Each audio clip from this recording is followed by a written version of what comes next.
अकोल्यात आज सकाळी युवक युवती तसेच सर्व नागरिकांच्या आरोग्याबाबत जनजागृती करण्यासाठी वॉकेथॉनचे आयोजन करण्यात आले होते। दिनशगड फाउंडेशनच्या पुढाकाराने हे वॉकेथॉन पार पडलं। सकाळी 6:30 वाजता मुंगीलाला बजोरिया विद्यालयाच्या प्रांगणातून वॉकेथॉनला सुरुवात झाली।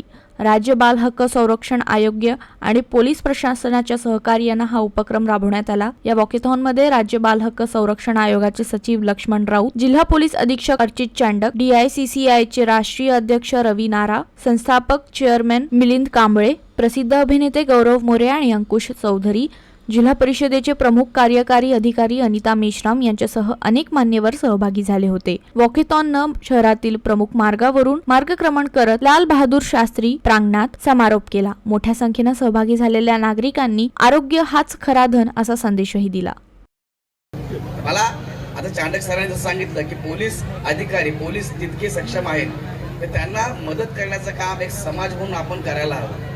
आपण महाराष्ट्रात राहतो, महाराष्ट्र ही संतांची भूमी आहे, महामानवांची भूमी आहे। ह्याला आपण काही लोकांमुळे त्याला खराब नको होऊ द्यायला। हे जे आपले लहान मुलं आहेत सगळे आपलं भविष्य आहे, आपल्या भारताचं भविष्य आहे, आपल्या महाराष्ट्राचं भविष्य आहे। प्रत्येक कुटुंबाने आपल्या मुलांना आपल्या घरामध्ये त्यांना शिकवलं पाहिजे, त्यांना अलर्ट केलं पाहिजे। समाजाने जसं आज आपण सगळे एकत्र आलेलो आहोत, असे सगळे रोज एकत्र आलो तर ही घटना घडणार नाही, त्या घटना कमी होतील। या ठिकाणी आपण सगळ्यांनी मिळून एक शपथ घेऊया की ज्या हक्कासाठी ही सगळी मंडळी लढत आहेत त्या हक्काचं त्याबद्दलचं अवेअरनेस फक्त अकोल्यापुरता न राहता घराघरात पोहोचण्यासाठी, पूर्ण हिंदुस्थानात पोहोचण्यासाठी सगळ्यांनी मिळून मदत करायची।